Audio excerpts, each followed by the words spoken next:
bonsoir, bienvenue sur la libre antenne. Lundi, mercredi, vendredi sur metatv.org de 21h à minuit, c'est la saison 3. Et comme d'hab, grand bonjour à la régie, grand bonjour aux modérateurs, grand bonjour aux métanautes. Et ce soir, avec nous, on accueille Claire Sébrac. Bonsoir Claire. Bonsoir à toi et bonsoir à tout le monde. Eh bien Claire, alors... Déjà, on avait déjà reçu ici pour une émission sur les vaccins, qui était une émission d'ailleurs qui a été beaucoup regardée, commentée. Et aujourd'hui, on t'accueille pour ton nouvel ouvrage, La guerre secrète contre les peuples.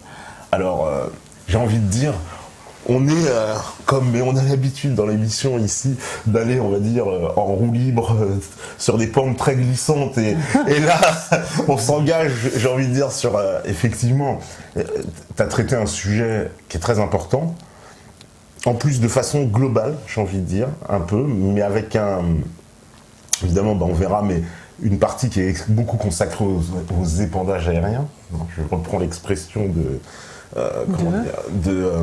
Claire Henrion qui était venue ici et quand on me disait donc justement de ne pas parler de chemtrail et de parler d'épandage aérien pour fixer tout de suite le débat. Effectivement, donc le nom usuel est chemtrail évidemment, mais on parlera d'épandage aérien. Chemtrail, c'est chemical trace, donc c'est la trace. C'est la trace, voilà. C'est la trace des épandages. Donc les fameux chemtrails, un sujet, alors j'ai envie de dire très important en préambule, parce que c'est un sujet qui pose polémique auprès de beaucoup de gens. Moi, j'en parle souvent, les chemtrails. On me dit, oh, mais les chemtrails, c'est presque, j'ai presque envie de dire, le paroxysme du complotisme, quoi. On voyait des nuages partout, etc. Or, c'est un vrai sujet, puisque, comme tu le démontres dans le livre, il y a énormément de preuves finalement, il y a beaucoup de choses sur la table, il y a des brevets, il y a des comment on appelle ça, des documents de l'ONU qui prouvent qu'il y a des épandages aériens qui ont été faits, des tests qui ont été pratiqués sur des populations, donc tu ramènes les preuves de tout ça, et donc... c'est-à-dire, moi je suis assez cartésienne, alors tant que j'ai pas les preuves, si tu veux, je suis un peu comme tout le monde, je tire un fil et puis je regarde, moi aussi je regardais le ciel et je me disais c'est quand même pas normal, c'est quand même, il y a des choses dans le ciel qui sont pas normales, de là à penser vraiment que c'était des épandages, je suis comme beaucoup de gens, je me disais c'est quand même énorme. Mais en fait, effectivement, quand on regarde, quand on commence à regarder et qu'on fait une vraie enquête, on s'aperçoit que les preuves s'accumulent. Donc il y a un moment où ce qu'on voit dans le ciel rejoint ce qu'on voit sur les papiers de la NASA, de la NSA, de l'armée américaine, sur les documents déclassifiés, sur les brevets déposés. Les brevets déposés, alors ça c'est important parce que c'est vrai que c'est des aspects, on va dire, qui ont très peu été, je trouve, mis en lumière, le fait qu'il existe des brevets pour ces fameux épandages avec tout un tas de produits qui ont été déposés depuis des dizaines d'années. Oui, voilà, puis en plus, c'est pas un brevet. Oui, c'est pas un brevet. C'est-à-dire que quand on regarde depuis 1950, il y a eu peut-être, 300 ou 400 brevets déposés pour affiner la technique et on peut suivre d'une année à l'autre comment la technique est affinée pour faire des épandages, pour que ça se voit pas parce que les tuyaux vont être comment, alors c'est pas dit comme ça, c'est-à-dire il y a un brevet qui est déposé pour savoir comment on épand, après il y a des brevets qui sont déposés pour que les épandages, le tuyau qui sert pour les épandages soit dans la direction, enfin dans le prolongement de l'angle des ailes, ils disent pour que l'épandage ne se voit pas, après ils disent pas qu'ils épandent, mais enfin... Moi, j'ai vécu 15 ans aux États-Unis. Je sais que autant les Français, on est connus pour faire des inventions extraordinaires qui ne servent jamais à rien, ou dans 50 ans, les Américains, quand ils cherchent toujours, par exemple, le petit joint qui te manque pour que ton ordinateur soit compatible à autre chose. Enfin, ils cherchent toujours le truc dont ils ont besoin. Donc, si autant de gens ont déposé autant de brevets avec des petits mieux, des petites choses en plus sur les épandages, je vois pas comment ils se seraient, je veux dire, tellement énervés et tellement acharnés à chercher des trucs pour que la technique soit performante, pour un truc qui n'existe pas, quoi. Oui, voilà, c'est la chose sur laquelle je trouve que dans ton livre qui est extrêmement bien documenté, c'est que tu es parti chercher plein de sources, parce que évidemment, sur un sujet comme ça, j'imagine, tu te dis on va m'attendre au tournant. Non, mais c'était pour me convaincre. Pour te convaincre toi, ouais. Comme d'habitude, moi, quand j'écris un truc, c'est que c'est un sujet qui me passionne et pour lequel j'ai pas la réponse. Donc, il fallait voir ma tête aussi de temps en temps devant mon ordi. Quand je trouvais des trucs comme ça et que je me disais, mais donc c'est vrai, quoi. Parce qu'en plus, toi, effectivement, comme tu l'as précisé, tu as vécu aux États-Unis, donc tu es parfaitement bilingue, tu as une espèce de connaissance, voilà, tu vas t'intéresser aux documents du monde anglo-saxon parce qu'il y a beaucoup d'informations qui viennent des États-Unis d'ailleurs, des rapports qui ne sont pas traduits souvent, etc. Oui, ouais. Et puis il y a surtout beaucoup sur le net, il y a beaucoup de photos, il y a beaucoup de témoignages, mais ça justement on peut toujours te répondre, oui, mais bon, c'est ton interprétation et c'est faux. Je veux dire, c'est subjectif. À part que quand on regarde le ciel, à mon avis, il n'y a aucun doute. Mais c'est pas une preuve, le fait de voir qu'il y a quelque chose d'anormal dans le ciel. Après, il faut effectivement chercher les preuves. Mais il y a donc tous les brevets, il y a des documents déclassifiés de l'armée américaine. Voilà, alors il y a beaucoup de documents qui sont énormes, qui sont énormes. Ouais. Je veux dire, parce que moi, quand je vivais là-bas et que j'allais à Monument Valley ou tout ça chez les Indiens Navajo, les Indiens me disaient they spray us like cockroaches. Ils nous pulvérisent comme des cafards. Et je me disais, ouais, bon, ok, j'étais comme tout le monde, hein, je me disais, oui. Mais ça, c'était dans les années 80, quoi. Dans les années 80. Fin 80. De 85 à 90 ou 12, quoi. Et après, là où je suis vraiment tombée raide, c'est quand j'ai trouvé les documents déclassifiés de l'armée américaine sur cette période, qui ont été déclassifiés en 2002, et qui montraient que les gens, parce que Monument Valley c'est derrière Las Vegas, c'est derrière Grand Canyon, et donc les documents de l'armée américaine prouvent bien qu'à telle date ils ont répandu sur Vegas, à telle date ils ont répandu sur Minneapolis, à telle date ils ont répandu sur Corpus Christi, quel était le programme, ce qu'ils ont répandu, pourquoi, qu'est-ce qu'ils ont dit à la population, enfin je veux dire tout y est dans les documents. Donc c'est quand même bizarre que ce qu'on voyait à l'époque corresponde aux documents déclassifiés et que maintenant ce qu'on voit dans le ciel corresponde à ce qu'il y a dans les brevets et à ce qui s'est déjà fait. Et s'ils nous ont dit à l'époque que ça n'existait pas, je vois pas pourquoi ils ne mentiraient pas maintenant, quoi. Oui, parce que là, c'est un peu, j'ai envie de dire, presque sous nos yeux, il y a ces épandages constants, c'est partout. Toi, tu expliques que ça, il y a une dimension complètement internationale. Ce n'est pas un problème américain, entre guillemets. Non. Oui, parce que justement, quand j'ai commencé à chercher, en fait, c'est un peu mon habitude, comme pour les vaccins. Je regarde sur un truc, après je regarde si ça s'est fait avant, s'il y a d'autres trucs. Bon. Et là, on se rend compte qu'à la même époque, moi, j'étais pas au courant, mais là, je les ai retrouvés. Il y a des gens qui, en Suisse, il y a eu le rapport Sutter, White Skies, en Grèce, en Allemagne, enfin, dans plein de pays. Il y avait des gens qui disaient, mais c'est quoi ces trucs au-dessus de nos têtes? Et donc, voilà, au bout d'un moment, il y a trop de trucs qui s'ajoutent. Ouais. Qui font que pour moi ça crédibilise totalement les choses, comme le fait que Monsanto ait breveté des plantes qui résistent à l'aluminium. Qui résistent à l'aluminium, parce qu'il faut bien le préciser, donc dans ces épandages, parce qu'on demande aussi, mais il y a quoi dedans, c'est quoi, etc. Alors, il y a tout un tas de substances chimiques, du barium, de l'aluminium. Il y a du barium, du strontium, du dioxyde d'aluminium. Il y a par exemple, il y a des trucs sur je crois que c'est sur Corpus Christi, où ils ont répandu de l'oxyde. C'est très détaillé, hein, les documents déclassifiés. Ils ont répandu du cadmium et du zinc, et aussi ce qu'ils ont dit aux populations, c'est-à-dire qu'à l'époque ils disaient, quand les gens gueulaient, ils disaient oui, mais c'est juste c'est pour faire un brouillard, pour faire des essais, pour savoir comment on peut effacer une ville par exemple, que les radars ne puissent pas le voir. Donc ils disaient aux gens que c'était juste un brouillard, pas du tout toxique.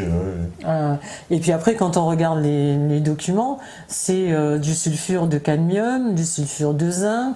Alors là aussi, il y a un chimiste qui s'appelle André Picot qui m'a expliqué, c'est que en fait le cadmium, Il y en a un qui est toxique et l'autre qui est pas toxique, mais il y en a un qui sert de traceur. C'est-à-dire qu'il y a aussi eu des épandages où il y avait des substances fluorescentes pour voir quand ils épandaient, par exemple sur une ville,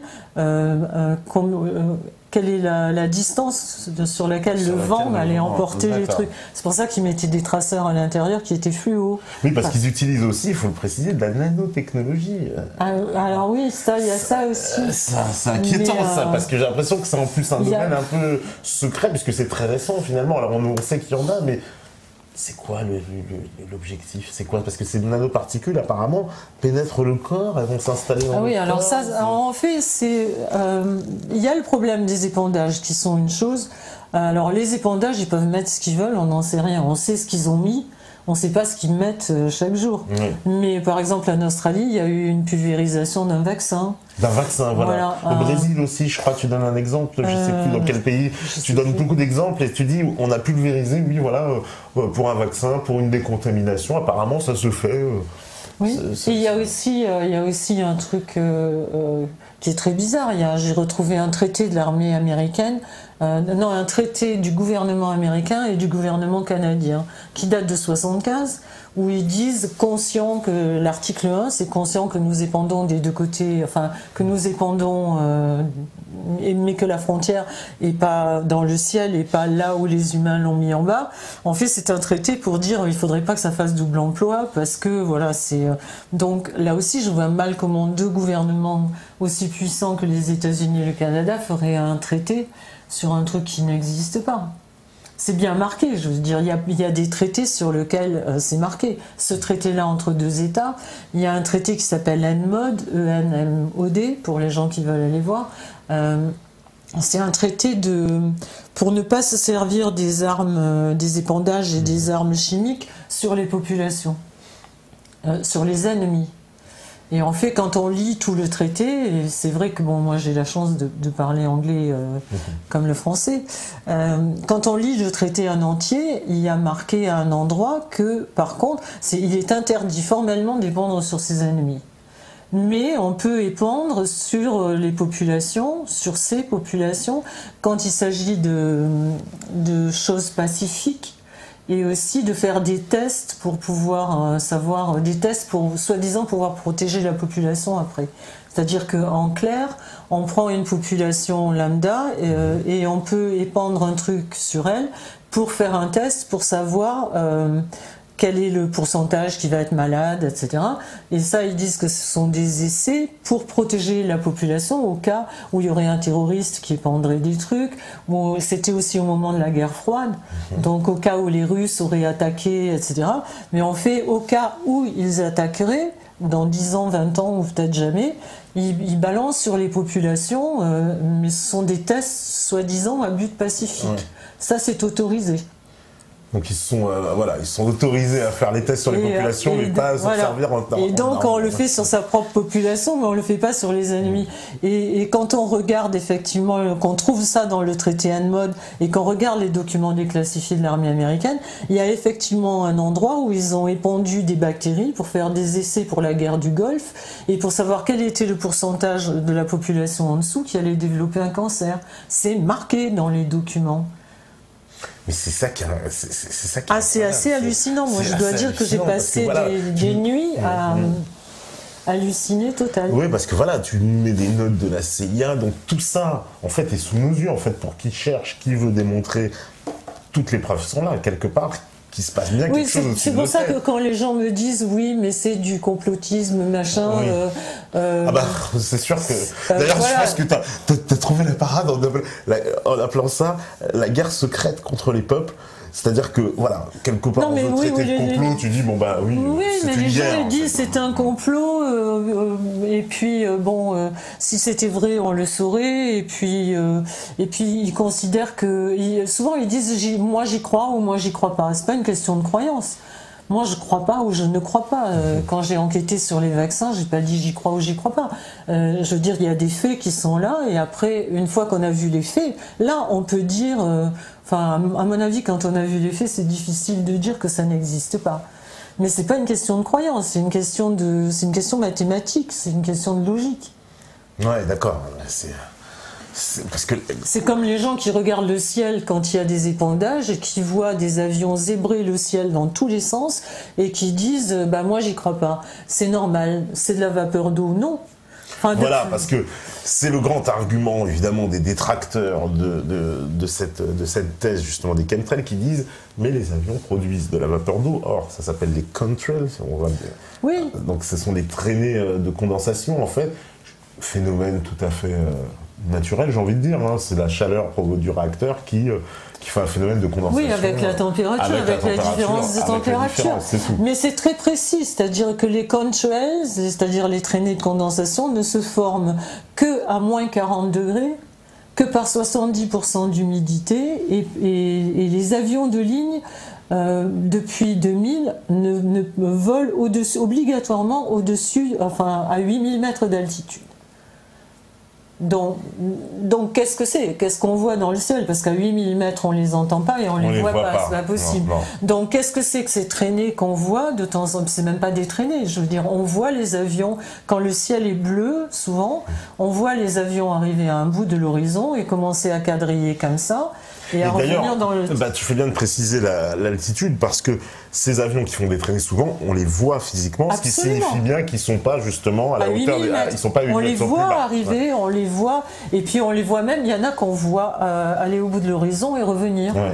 On n'a jamais vu d'avion de ligne faire ça. C'est ce que je dis, moi j'ai pris l'avion pendant des années de ma vie, je n'ai jamais vu un revenir à l'aéroport quand on avait oublié quelque chose, je veux dire, c'est pas... Et puis en plus, moi, je suis d'une génération où à l'époque, il n'y avait que des contrails, il n'y avait que des avions qui laissaient des traces. Mais la trace, au fur et à mesure que le nez de l'avion avance, la trace à la queue disparaît. Des fois, ça laissait une petite trace, et puis au bout d'un moment, la trace disparaît, mais ça ne restait pas pendant Tandis que là, des heures et des heures, et ensuite ça s'étend sur le ciel comme ça. Et en plus, on voit bien les avions, ils arrivent comme ça, ils font des lignes parallèles dans les deux sens. Oui. Donc, je ne sais pas où. Donc, c'est pas possible que ce soit des routes aériennes, effectivement, parce que au niveau des avions, puisqu'il y a des distances à respecter, on sait très bien, les avions seraient beaucoup trop près. Il y a un quadrillage qui fait que ça ne peut pas être des routes aériennes. Et il y a ça, et puis il y a aussi le fait que les avions décollent pour les mêmes destinations, décollent toujours aux mêmes heures. C'est-à-dire, par exemple, quand on va à Los Angeles ou quand on va à Rome, on sait que l'avion, par exemple, telle compagnie va décoller à 8h, l'autre à 8h10, etc. Mais sur les mêmes destinations, ils décollent au même moment. Au même moment, ouais. Or là, il y a des jours avec des avions dans tous les sens dans le ciel et des jours où il n'y en a pas. Donc ça veut dire qu'il y a des jours où il n'y a pas de trafic aérien. Oui, ça c'est... Alors en plus, c'est quelque chose qu'on observe. Souvent, il y a un ciel clair, on va dire, et c'est par temps clair que on pulvérise le plus, quoi. Que là, tout d'un coup, on se retrouve en fin de journée. Il y a les témoignages, d'ailleurs, sur toute la planète, parce que c'est ça qui est quand même assez saisissant, c'est de voir que c'est aux États-Unis, en Europe, mais aussi en Russie, parce que c'est pas que les pays de l'OTAN, parce que souvent il y avait cette croyance. Il y a beaucoup de pays qui ont commencé à voir qu'ils étaient complètement pulvérisés au moment où ils sont rentrés dans l'OTAN. Par exemple, la Croatie, le Premier ministre croate le dit clairement. Il dit que c'est à part. D'ailleurs, il a fait un communiqué qui est vraiment saignant, quoi, où il demande à l'armée d'arrêter ces gens qui font des pulvérisations au-dessus de la tête des Croates et des Serbes, et il dit bien que c'est à partir du moment où ils sont rentrés dans l'OTAN. Oui, parce qu'il y a le chef des Verts aussi serbe, qui se rebelle contre les chemtrails, lui aussi, quelqu'un. Alors, il faut préciser qu'ils ont essayé de l'assassiner. Il a eu des problèmes, ce monsieur. Il a été poussé dans le ravin par un camion, par une fourgonnette qui avait une plaque de police dessus. Ouais. Et il a été, on a tenté de l'éliminer, on va dire. Alors c'est quelqu'un qui se lève contre les chemtrails en Serbie, quoi, qui explique ce problème-là. Donc maintenant, ce problème, il est vraiment général.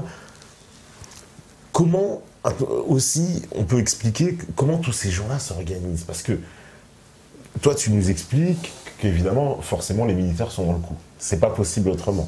Parce que ce sont des avions de l'OTAN les 3/4 du temps. Après, il y a des témoignages qui disent que effectivement, il y a des avions de ligne low cost souvent parce qu'il n'y a pas suffisamment d'avions de l'OTAN.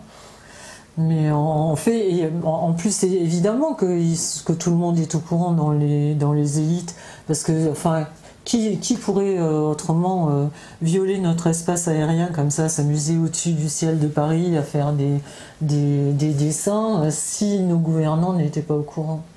Parce que en Europe, enfin je prends le cas de la France, il y a eu tentative timide, on va dire, c'était quoi, il y a 2 ans, même pas, il y a 1 an à peu près de ça, il y a France 2, je crois, qui a organisé une espèce de grand reportage sur ce qu'ils appelaient la géo-ingénierie, et le terme a été évoqué, en tout cas pour la première fois, d'une reconnaissance qu'il se passait bien quelque chose, quoi. Justement, c'est pour ça que maintenant ils commencent à nous dire, mais c'est sournois, hein, parce que d'une part ils nous disent, dès qu'il y a une catastrophe climatique ou tout ça, ils nous disent voilà, c'est un avant-goût de ce qui va se passer si on ne lutte pas contre le réchauffement climatique. Et ils sont en train maintenant de nous dire, du moins aux États-Unis ils commencent, enfin dans les instances, à dire que la géo-ingénierie c'est un plan B qui est dans les cartons, dont ils se serviront le jour où ça va être où la situation va être vraiment désespérée. Ce qui est bizarre, c'est que là aussi, la géo-ingénierie, qui est soi-disant un plan B, qui n'est pas en action, c'est quand on lit, je veux dire, les thèses sur la géo-ingénierie de l'armée et des savants comme David Kieft, Caldera, etc., qui sont les pontes de la géo-ingénierie, ce qu'ils décrivent dans leurs thèses, c'est exactement ce qu'on voit. Donc, je crois pas trop que ce soit pas commencé. Et est-ce que, justement, alors comment on peut faire le lien? Parce qu'on voit bien que le climat est devenu un enjeu planétaire, entre guillemets, la COP21 récemment encore. Alors ça te fait rigoler, alors explique. Alors, parce que moi, ce que j'ai vu de cette COP21, alors tu vas me dire ce que t'en penses, parce que c'est quand même à mettre en rapport avec toutes ces affaires de climat, j'ai vu que les pays, en fait, de la planète, on va dire dans l'ensemble, essaient de s'emparer de ce sujet, on s'empare de ce débat, en tout cas du climat, qu'on essaye d'ailleurs depuis longtemps de s'en emparer, j'ai envie de dire. Mais ce qui m'a un peu choqué, c'est de voir Bill Gates, de voir Xavier Niel, je ne sais plus quel autre milliardaire encore, venir nous expliquer que c'était eux qui allaient régler le problème, quoi, en gros. Alors toi, tu parles beaucoup de Bill Gates, bon, plus pour les gratiner. Il est en train de régler le problème. Il balance ils sont en train de mettre des ballons dans l'atmosphère à 25 000 pieds avec David Kieft, justement, le savant fou, là, et qui lui pense que si on mettait 20 000 tonnes de sulfure de soufre, je veux dire, dans l'atmosphère tous les ans, on n'aurait plus de problème de réchauffement. Mais on en aurait d'autres. Mais en fait, c'est un faux problème, le réchauffement climatique. D'abord, il y a plein de savants il y a 32 000 savants, exactement, prestigieux, qui ont fait un manifeste pour dire que c'était du pipeau. C'était faux. Évidemment, ça, on l'entend jamais aux infos. Hein. Mais en dehors de ça, je veux dire, le problème, ça tient pas debout, parce que quand on lit la patente Welbach, qui est la patente dont ils se servent pour les épandages. Effectivement, aussi dans la patente à la fin, il y a marqué que plus on épand, plus il faut épandre. C'est-à-dire, c'est à perpétuité, parce que plus on épand, plus on crée le réchauffement. Et plus on crée le réchauffement, plus il faut épandre pour, soi-disant, contenir le réchauffement. C'est-à-dire, c'est pas le réchauffement, à mon avis, hein, c'est la conclusion à laquelle je suis arrivée. Je pense que l'armée, après on en parlera avec le système EARP, etc., balance des faisceaux d'ondes énormes dans l'atmosphère, et ça, c'est ça qui troue l'ionosphère. Et en fait, comme quand les trous dans l'ionosphère, les fameux trous dans la couche d'ozone, pour nous expliquer, c'est ça. L'ionosphère, c'est ce qui nous protège des rayons UVB. C'est ce qui nous protège des rayons, comment on dit, solaire, enfin voilà, pas du soleil, du rayonnement solaire. Du rayonnement solaire. D'accord, c'est la partie haute de l'atmosphère, on va dire, l'ionosphère. Hein. Donc comme il trouve cette couche en envoyant des ondes pas possibles dedans, je pense qu'il faut qu'il colmate, parce que sinon effectivement on va crever. Mais c'est pas nos voitures diesel et c'est pas les vaches qui pètent qui sont en train de trouver la couche d'ozone, faut arrêter. Quand on regarde les chiffres de l'armée américaine juste en temps de routine et qu'on voit ce qu'ils balancent et ce qu'ils dépensent comme carburant, C'est-à-dire que le carburant, le fuel qu'ils envoient dans l'atmosphère pendant juste les années de routine, ça n'a aucune comparaison avec les quelques petites voitures diesel, enfin les quelques... Évidemment, il ne faut pas polluer la planète, et moins on la pollue, mieux c'est, mais tout est faux, rien ne tient debout, c'est comme le carbone. Le carbone, ils n'arrêtent pas de nous bassiner avec le carbone. Oui, alors la taxe carbone... Carbone, c'est 0,05% de l'atmosphère. Donc, et en plus de ça, pourquoi ils vont couper les arbres en Amazonie ? Puisque les arbres adorent le carbone. Si vraiment on est dans une situation désespérée à cause du carbone, ce qui est entièrement faux, pourquoi ils coupent les arbres ? Il faudra replanter la planète. Voilà, pourquoi maintenant ils essayent de nous servir la géo-ingénierie justement en nous disant que c'est pour lutter contre le réchauffement climatique, parce que comme ça, indépendant des particules d'aluminium, les rayons du soleil vont se réfracter sur l'aluminium et repartir vers l'atmosphère, et comme ça on sera protégé. Mais dans ce cas-là, il n'y a pas de photosynthèse. S'il n'y a pas de soleil, s'il n'y a pas de photosynthèse, le carbone prolifère. Donc je veux dire, rien, ça ne tient pas debout pour des gens qui... Et en plus, j'ai fait lire mon livre à un ami donc, qui est chimiste, qui est un des plus grands chimistes mondiaux, et qui m'a dit ce que disent tes experts chimistes, ce que disent tes experts n'est pas du tout compréhensible pour un chimiste. Et je veux bien le croire, je veux dire que les gens comme David Keith, Caldera, etc., qui sont en train de travailler là-dessus, on voit bien que c'est pas des chimistes on voit bien que ce sont pas des cadors en tant que chimistes.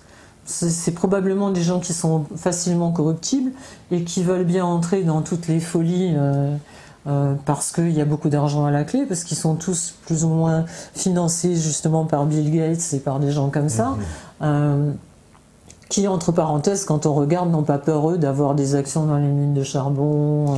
Oui, voilà. Alors, d'ailleurs, tu démontes le business du greenwashing, où tu dis, mais arrêtez Al Gore. Al Gore, c'est pareil. Moi, je pars avec aucune mauvaise intention, je te jure. J'ai dit, je vais quand même, Al Gore, depuis le temps qu'il me bassine, je vais aller voir. Et je croyais vraiment trouver un ou deux petits trucs. C'est hallucinant. C'est-à-dire que ce mec qui n'arrête pas de faire son beurre depuis qu'il est plus vice-président et qui fait des conférences à 175 000 € la journée, enfin la conférence pour détruire, pour dire que le réchauffement est abominable et que le carbone c'est vraiment l'horreur du siècle, etc. Et quand on regarde ce qu'il fait, ce mec, c'est D'abord, il a des actions partout, dans des mines de charbon, dans des compagnies de pétrole, il n'hésite pas à déloger les gens. Enfin, c'est vraiment humainement, ça n'a pas l'air d'être un mec super, quoi. Mais en plus de ça, il a monté la première bourse au carbone. Oui, la bourse au carbone. Ça, c'est quand même extraordinaire. Alors, et quand on lit, parce que moi, j'étais novice comme tout le monde quand je prends un truc. Quand on lit, donc j'apprends, avant de le mettre dans un bouquin, il faut que j'apprenne. Et quand on lit le truc qu'il a monté, qui a des ramifications en France, dans le monde entier, c'est-à-dire ça s'appelle à une lettre près, c'est la même société.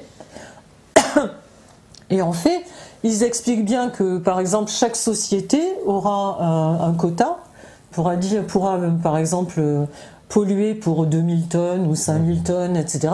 Si la société pollue moins, elle peut revendre ses bons carbone à quelqu'un d'autre. Si elle pollue plus, elle peut racheter des bons carbone à un autre qui a des autorisations. Voilà. Mais eux, ils n'ont aucune interdiction de polluer.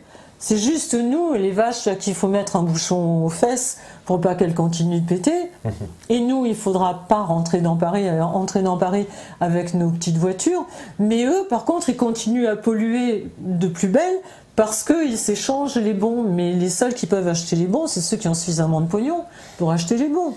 Et quand ils nous disent qu'avec ça, ils vont aller planter des arbres en Afrique, c'est faux.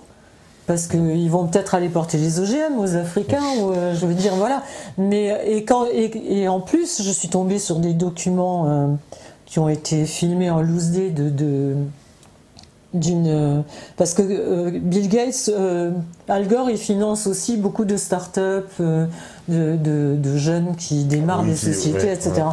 Et il leur explique bien, donc il y avait une réunion comme ça où il y avait tous ces gens-là, donc c'était une réunion interne où il n'y avait pas normalement de télévision. Maintenant avec les portables tout le monde filme. Et donc il expliquait aux gens qu'en fait c'était le prochain jackpot, le carbone. Parce que plus les gouvernements vont dire que le carbone c'est pas bien et qu'il n'en faut pas, plus quelque chose devient rare, plus son prix monte. Donc il disait aux gens, investissez maintenant. Parce que dans quelques temps, quand il va y avoir vraiment les accords de tous les gouvernements pour essayer d'arrêter la production de carbone, ceux qui auront des actions vont se faire des roudoudou nana. Il le dit clairement, quoi. Il le dit, n'ayez pas peur, c'est l'avenir, investissez là-dedans. Et quand on voit avec qui il a fait son business, c'est avec les mêmes. C'est-à-dire il a monté son truc avec JP Morgan, etc. C'est les mêmes qu'on retrouve partout. Et son associé qui s'appelle Maurice Strong. Ouais. C'est aussi le mec qui a fondé le protocole, qui était un des fondateurs du protocole de Kyoto, et quand on les regarde, je veux dire, c'est des gens qui ils disent tiens, qu'est-ce que je pourrais faire pour me faire des sous avec tel truc. Je sais pas si je suis très claire, mais c'est la même chose, je veux dire, que Donald Rumsfeld avec le Tamiflu ou l'aspartame. C'est-à-dire qu'ils mettent la main sur une substance et après ils cherchent comment la vendre au monde entier pour que leur brevet soit vraiment lucratif. Voilà, parce que lui en plus, apparemment, il est très sponsorisé, ce monsieur Al Gore. Il a beaucoup d'argent, il travaille avec des grosses sociétés. Mais il est parti avec 2 millions d'actifs, parce qu'aux États-Unis, contrairement à ici, on sait tout. Hein. Il est parti avec 2 millions d'actifs de la vice-présidence. Il a, quelques années après, il a investi 35 millions avec l'ex-patron de Skype sur justement la bourse au carbone et tous les trucs qui vont avec, quoi. Donc c'est quand même pas, voilà quoi. Et ce fameux Maurice Strong, qui est son ami intime et qui a créé Kyoto, etc. Qui était aussi dans WWF, et lui maintenant il s'est fait gauler parce que quand il y a eu le programme pétrole contre nourriture en Irak, il a pris un chèque qu'il n'aurait pas dû prendre. Donc maintenant il s'est expatrié, il est en Chine où il exploite des mines de charbon, des centrales au charbon.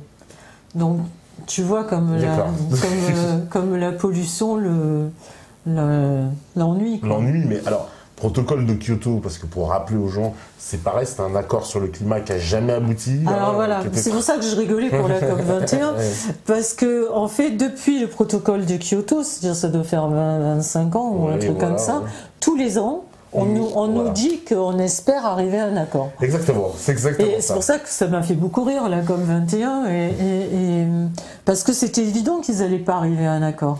Les États-Unis ont un peu, j'ai envie de dire, comme d'habitude, un peu savonné la planche de la conférence, puisque John Kerry, il arrive la veille en disant de toute façon il n'y aura pas d'accord. Oui, mais alors c'est pour ça que c'est extraordinaire, parce que là il n'arrête pas, d'ailleurs là quand Fabius est parti, on nous a dit il part auréolé de l'accord qu'il a eu à la COP21. L'accord c'est le même qu'ils ont eu depuis 25 ans tous les ans, sauf qu'il y a juste un petit truc qui est rajouté en bas, accord non contraignant. C'est-à-dire qu'il faudrait ne pas polluer, il faudrait que le réchauffement n'excède pas 2 degrés, etc. Mais accord non contraignant, ça veut dire que si les États ne font rien, ils ne sont pas punis, ils ne sont pas obligés, donc ça ne sert à rien. Mais est-ce qu'il n'y a pas aussi derrière, on va dire, cette affaire du climat, une instrumentalisation des grandes puissances qui, quelque part, se servent de ce prétexte climatique pour empêcher le développement des autres puissances, des concurrents. On va dire les petits copains, la Chine, l'Inde, qui ont besoin de pétrole et eux aussi. D'ailleurs, ils avaient fait un truc extraordinaire, je ne sais plus à quelle conférence c'était pas l'année dernière, mais peut-être il y a 2 ans ou 3 ans, je ne sais pas. Ils avaient demandé que les États comme l'Afrique, etc., que les pays comme ça, qui eux auraient besoin de ça pour se développer, participent au paiement de la remise en état de la planète. C'est-à-dire qu'ils n'auraient pas le droit d'exploiter parce qu'il ne faut plus polluer. C'est-à-dire on leur a gaulé toutes les ressources. Mais plus maintenant, il faudrait qu'ils payent pour la pollution qu'on a faite et ils auraient en plus plus le droit de polluer puisque ce serait interdit. Donc c'est, je veux dire, c'est comme d'habitude. Hein. Oui, parce que là, on voit bien que les Chinois sont un peu vent debout en disant bah non, mais nous. Parce qu'on a l'impression que c'est vraiment ça, de contraindre les autres à freiner le développement, en disant bon bah nous on est développés, on a pollué, bon bah maintenant plus personne ne pollue. Quoi. Oui, mais c'est juste une histoire de gros sous, c'est-à-dire qu'ils ont pillé les ressources de ces pays-là, même, enfin je parle du moins de l'Afrique, etc. Mais ils veulent pas en plus que maintenant ils leur fassent concurrence. Oui. C'est-à-dire ne vous développez pas, parce que si maintenant vous le faisiez pour votre compte, ça ferait concurrence à ce qu'ils ont, eux, comme matière première à écouler. Donc c'est juste une histoire de pognon. Voilà. Il y a des écrits superbes de Dominique Guillet, qui est le patron de Cocopelli, qui lui connaît bien la nature, la terre, etc. et qui s'appelle d'ailleurs Carbone mon amour, pour expliquer il est classé dans les sites conspi, Cocopelli, je sais pas. Oui, bah il est dans des listes, il apparaît à nos côtés. Mais le problème, c'est que on vit une époque où dès qu'on dit un fait scientifique, si ça va pas vers la pensée qu'on nous ordonne d'avoir, on est complotiste immédiatement. Après, on est alors je sais pas si c'est dans l'ordre, mais on est fasciste, antisémite, islamophobe, homophobe, ce qui n'a rien à voir, mais bon, c'est comme ça. Ouais, parce que le pauvre Cocopelli, pour rappeler, donc c'est une association qui sauve les semences anciennes, mais qui emmerde dedans beaucoup de monde. Voilà, et qui sont, ils ont, on va dire, un certain nombre de procès des grandes sociétés de l'agroalimentaire et aussi politiques, parce que visiblement ils ont l'Union européenne sur le dos, l'État français, enfin ils ont beaucoup de gens qui. C'est la même clique. Hein.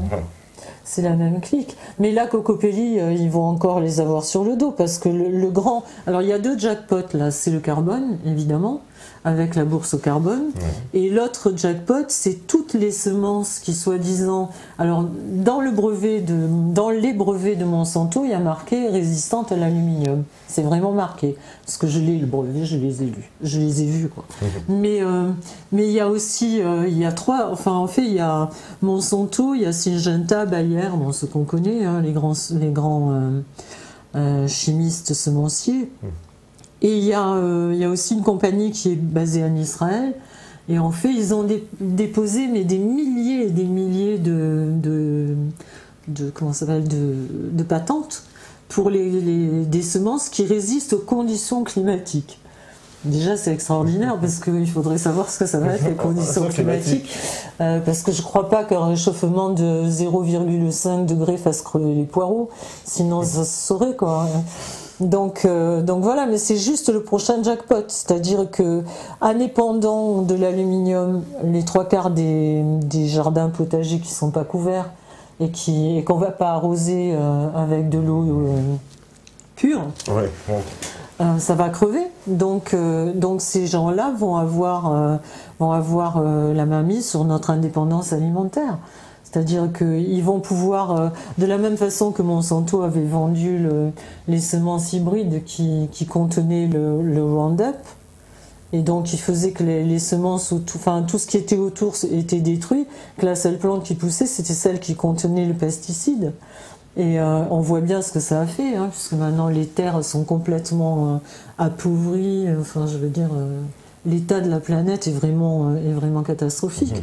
Il faut parler avec Claude et Lydia Bourguignon, avec Dominique Guillet, avec tous ces gens-là qui vous diront dans quel état est la Terre maintenant.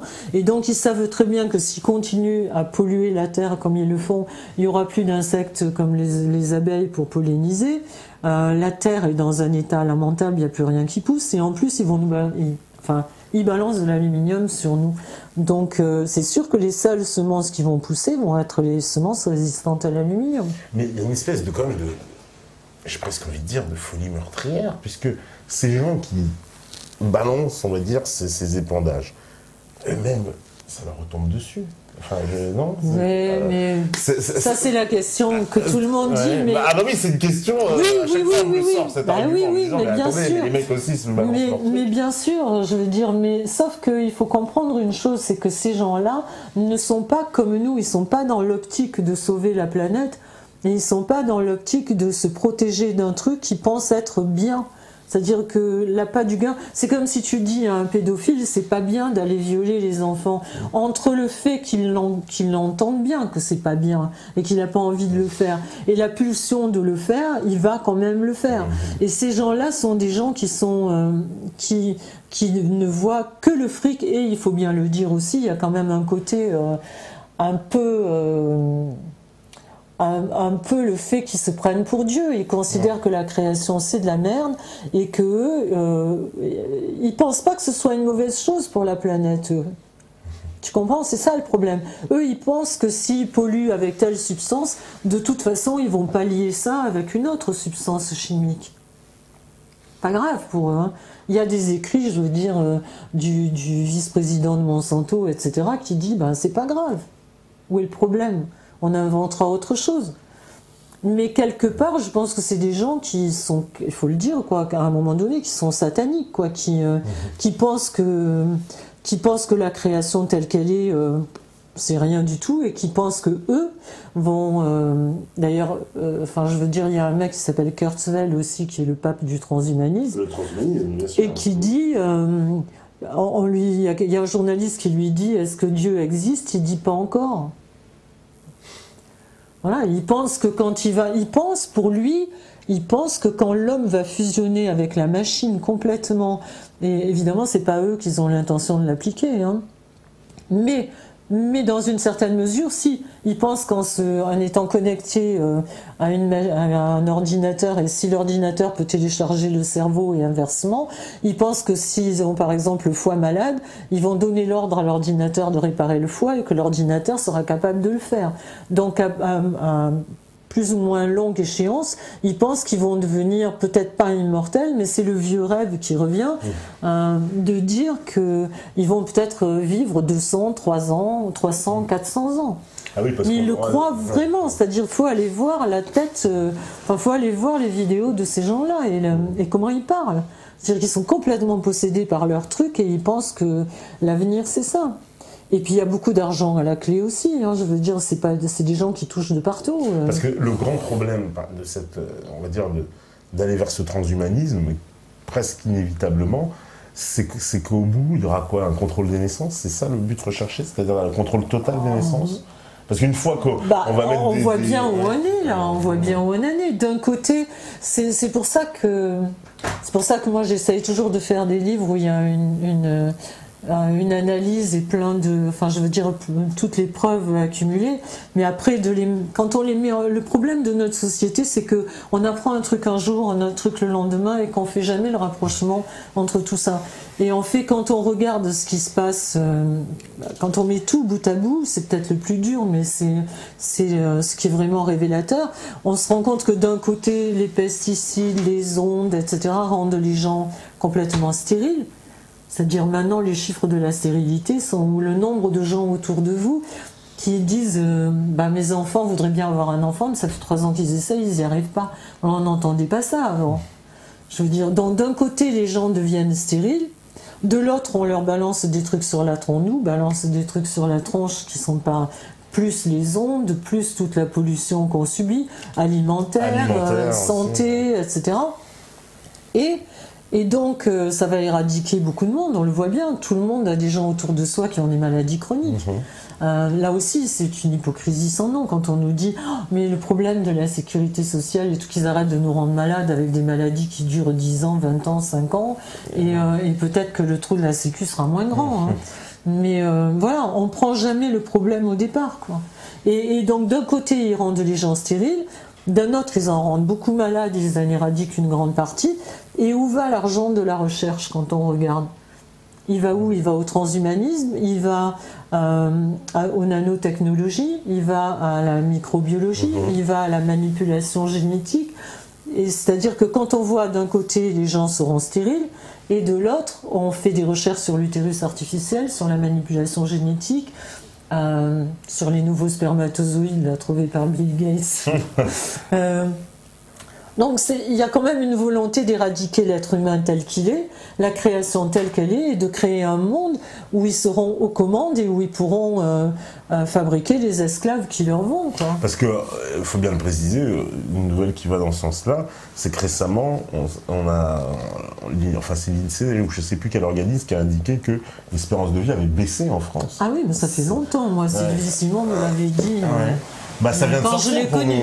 Oui, mais moi, il y a 4 ans, un jour où je lui disais, parce que j'ai fait comme tout le monde, moi, je me suis fait l'avocat du diable aussi. Un jour, je l'ai dit à Sylvie Simon, il y a 5 ans, j'ai dit, oui, mais quand même, les gens vivent de plus en plus vieux. Elle m'a dit, mais tais-toi, tu dis une bêtise monumentale. Et elle m'a dit, tous les gens qui sont nés avant 58 vivront plus vieux. Mais tous les gens qui sont nés après, non. Et ça aussi, ça correspond à certaines substances qu'on a mis en circulation, quoi. Parce que ça, on va dire, il y a une conjugaison de choses, donc les chemtrails, l'alimentaire, la médecine, où on se dit, bah, on est presque cerné partout. Mais on voit bien de toute façon qu'ils nous racontent des cracks, parce que, par exemple, on prend l'Europe, etc. On nous dit, mais si on sort de l'Europe, ça va être une catastrophe. Ouais. Regardez ce que l'Europe a apporté. Alors, ok. Il y a encore 10 ans, on disait aux paysans, oui, mais d'accord, alors par exemple, vous pouvez pas vendre le porc plus cher parce que tel pays fait du porc et c'est moins cher. Donc, les légumes, on nous disait, oui, mais d'accord, vous vendez les choux 2 centimes, mais l'Espagne, eux, vendent des tomates ou machin plus cher, etc. Donc, en fait, on avait l'impression que pour faire l'Europe, il fallait que tel pays souffre sur un sujet et que l'autre faisait ses choux gras dessus, et inversement. On aurait pu arriver à un certain équilibre. Sauf que là, quand on regarde, on se rend compte que tous les pays sont dans la merde. Tous. Tous. Et dans tous les domaines. C'est-à-dire, il n'y a pas... Par exemple, l'agriculture pourrait bien marcher, l'élevage pourrait être en bas. Non, l'élevage ne marche pas, l'agriculture ne marche pas, l'éducation ne marche pas, les hôpitaux ne marchent pas. La santé, il y a de plus en plus de... Je veux dire, quand on s'est vu que j'étais venue pour... le complot mondial contre la santé, on me disait pareil, que j'étais une conspirationniste, etc. Moralité, depuis 5 ans, la plupart des trucs que j'avais énoncés dans le bouquin sont sortis au grand jour. Et puis surtout, depuis, il y a eu beaucoup, alors il faut bien le dire en plus d'ailleurs, cette idée des vaccins a tellement avancé dans l'opinion que ça en est venu dans le débat public, et la question a été posée, à savoir, est-ce que accepter un vaccin était constitutionnel ou pas? Est-ce que c'était du ressort justement de la décision de l'individu, ou alors c'était quelque chose d'imposé? Et je crois que le Conseil constitutionnel a répondu que c'était une... Imposé. Imposé. Alors là, c'est pareil, il suffit d'avoir un minimum de logique, quoi. Là, ils nous disent, d'ailleurs on entend sans arrêt les experts qui viennent à la télé, qui disent, mais si vous ne vaccinez pas pour vous, vous faites du tort au reste de la population. Voilà. C'est ce que disent les médecins aussi. Mais alors, il faut être quand même un peu sensé. Si un vaccin est bon et que je suis vacciné, qu'est-ce que j'ai à craindre d'un mec qui n'est pas vacciné? C'est juste... question de bon sens. C'est juste très bête, quoi. Question de bon sens. Si le vaccin est bon, et si vraiment il faut se faire vacciner parce que le vaccin est bon, voilà.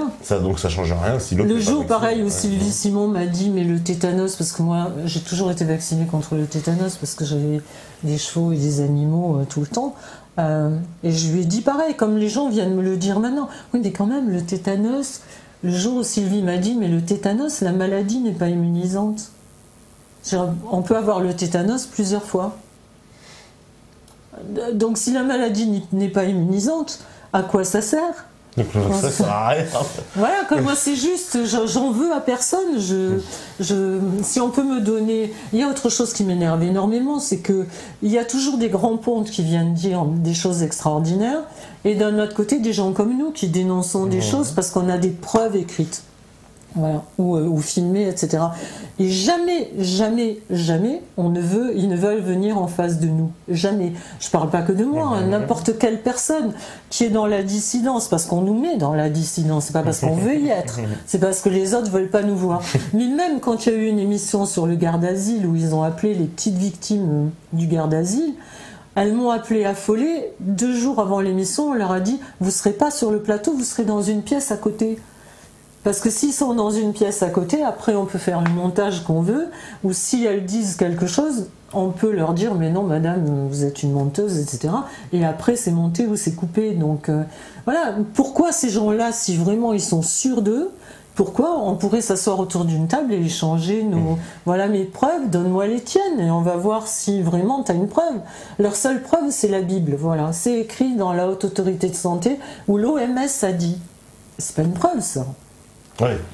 D'un côté, il y a des études sur 15 000 personnes où il y a des documents déclassifiés de l'armée américaine, avec le sceau de l'armée américaine, etc. Ça, c'est une preuve pour moi. Le fait qu'on me dise bah non, ça n'existe pas, je suis pilote, si ça existait, je saurais. Bah non. Parce qu'il y a aussi des pilotes qui viennent me voir pendant les conférences et quand les gens me posent ces questions à la fin, il n'y a pas longtemps à Nancy, il y en a un qui s'est levé qui a dit moi je suis dans l'armée de l'air, il n'a pas dit qu'il était pilote et c'est vrai. Voilà. Oui, parce qu'ils sont obligés de leur marquer les pilotes. Pas tous, parce que là je veux dire, je peux que m'appuyer sur les témoignages de mécaniciens et tout ça, de gens qui ont parlé et qui disent comment ça peut être mis à l'intérieur comment les circuits sont faits à l'intérieur de l'avion. Mais il y a aussi un brevet qui dit par exemple comment coupler les commandes de l'avion avec les commandes de la pulvérisation. C'est-à-dire que ça veut dire que quand le pilote actionne une certaine commande, ça pulvérise, mais il n'en sait rien. Il y a quand même un brevet qui dit ça, quoi. Donc ça veut dire que même des fois, peut-être des pilotes sont en train de faire des épandages à leur insu, quoi. Ça. Oui, je pense qu'il y en a... Enfin, les avions de l'armée, non. Les avions de l'OTAN, non, mais les autres, bien sûr. Ça, c'est... parce qu'il y a des témoignages, il faut bien le dire, parce qu'on croit... Souvent, on nous dit oui, non, il n'y a pas de témoignages. Il existe des témoignages de gens, en particulier dans les aéroports, du personnel, qui s'est manifesté. Alors, évidemment, c'est des gens qui ont très très peur, hein, évidemment, on peut comprendre pourquoi, et qui ont voulu nous informer de ce qui se passait dans les aéroports, c'est-à-dire qu'ils avaient remarqué qu'il existait en fait des espèces de vannes secrètes un peu sur les avions. Enfin, il semble qu'il y ait des gens qui ne soient pas le personnel habituel qui viennent au moment du stationnement pour effectuer certaines opérations. Alors ça il y a un mec, il y a un mécanicien qui explique ça très bien. D'ailleurs, j'ai repris son truc dans le livre où il dit qu'il y a plusieurs sortes de mécaniciens qui viennent quand un avion est sur le tarmac et qui le prépare. Il y a plusieurs sortes de mécaniciens. Il y a des mécaniciens A, B, C. Il y en a qui s'occupent des moteurs, il y en a qui s'occupent des circuits électriques, il y en a qui s'occupent... Et la dernière caste, comme en Inde, c'est ceux qui s'occupent des eaux usées. Oui. Et dans lui, il dit qu'il s'est rendu compte, justement, à un moment où il avait été appelé pour faire de la maintenance sur un avion, il a vu un truc bizarre, c'est-à-dire un des tuyaux n'arrivait pas là où il aurait dû arriver. Et du coup, il a essayé de regarder, et en fait, il a eu beaucoup d'ennuis d'ailleurs, il a été menacé et tout, mais en fait, il explique que d'après lui, ça vient du système, c'est-à-dire que, par exemple, sur 5 tuyaux qui normalement servent pour les eaux usées de l'avion, il y en a 1 sur 2 qui ne va pas au réservoir d'eau usée, qui va à la pulvérisation. Voilà. Ça, parce que ce genre de témoignage, quand même, ça n'a jamais été... voilà, il n'y a absolument aucune trace nulle part, quoi, à part ceux qui s'y intéressent. Il y a eu très peu, finalement, de visibilité sur cette problématique des chemtrails. C'est-à-dire que... faut dire qu'il y a quand même beaucoup... Il y a un monsieur qu'ils avaient baptisé Deep Sky, parce qu'il a... Enfin, c'était un type qui avait un haut poste dans l'armée américaine et qui a donné beaucoup de documents à un journaliste qui s'appelle William Thomas et Bob Fritakis, qui étaient 2 journalistes qui ont fait beaucoup d'enquêtes justement sur Vegas, etc.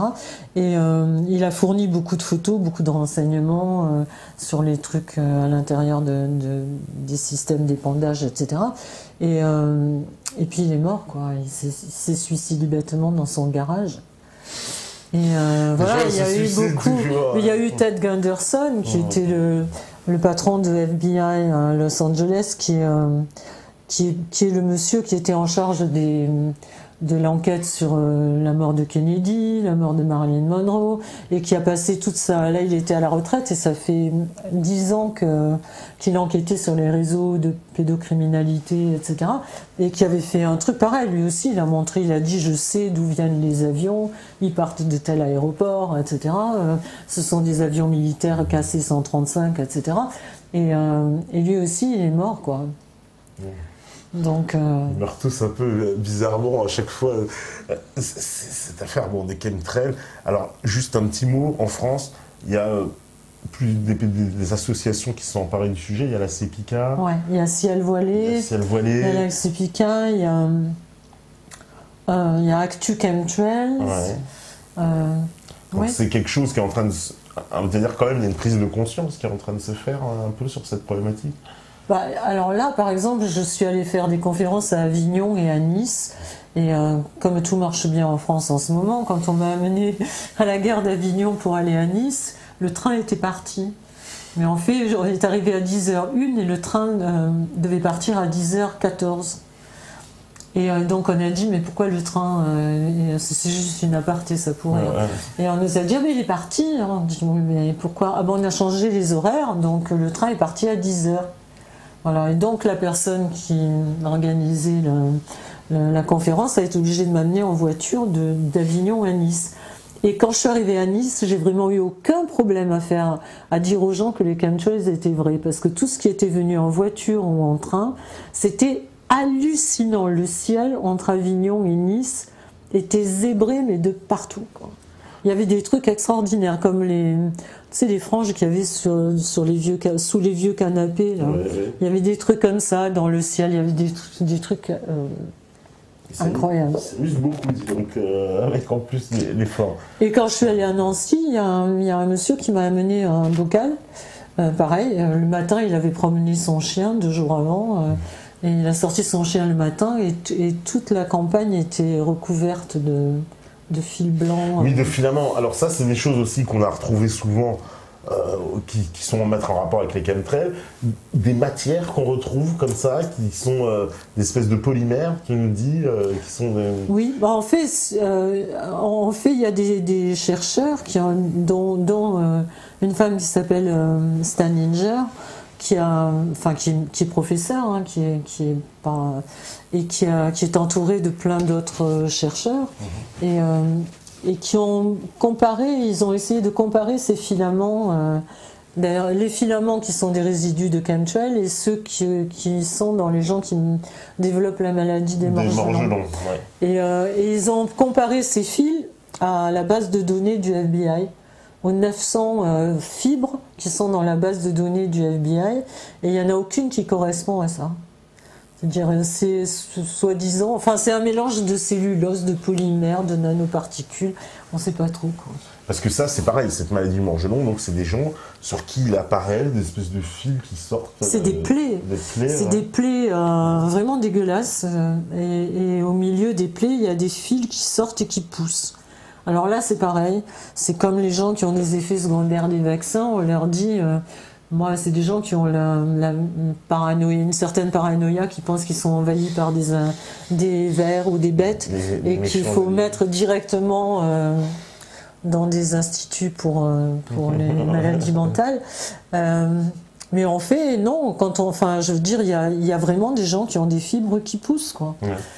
Et ça, ils n'ont pas d'explication, oui, parce que j'ai vu, oui, c'était un peu tordu, on me disait, la médecine nous dit c'est des maladies, oui, voilà, mentales, mais bon, quand ça explique pas qu'on a non, des mais plastiques qui sortent. Je pense pas que quelqu'un soit assez malade pour avoir envie d'avoir des... Et puis comment il ferait pousser des fils de leur plaie, quoi. Ça n'a pas de sens. Ouais. Et puis il y a quand même... il y a une société aux États-Unis qui a été fondée, où il y a une association où il y a, je sais plus, 60 000 personnes. Et ils considèrent que c'est qu'une petite partie, parce qu'il n'y a pas forcément des fils qui sortent aussi, mais il y en a beaucoup. Donc, et Staninger dit qu'en fait, c'est pas parce qu'on n'a pas la maladie des morts-gelons. Elle pense que d'après ses études, c'est l'exposition aux nanoparticules qui produit ça. Mais elle dit que quand ça sort comme ça, c'est que le corps rejette les nanos. Mais c'est pas parce qu'on n'a pas la maladie des morts-gelons qu'on n'est pas infesté de nanos. Parce qu'il y en a qui les assimilent. Eh ben, on va faire la petite pause, c'est l'heure, la régie elle est prête, c'est magnifique. Voilà, donc on va boire du thé, espérons qu'il n'y a pas de nanoparticules dans mon thé. Il y en a partout. Il y en a partout, il paraît. Ouais. Donc vous êtes infectés, ça me fait penser à certaines séries télévisées, tout ça. Alors en tout cas, on va faire la pause, on revient juste après, c'est toujours la Libre Antenne, c'est sur Beta TV, c'est la saison 3, à vous la régie.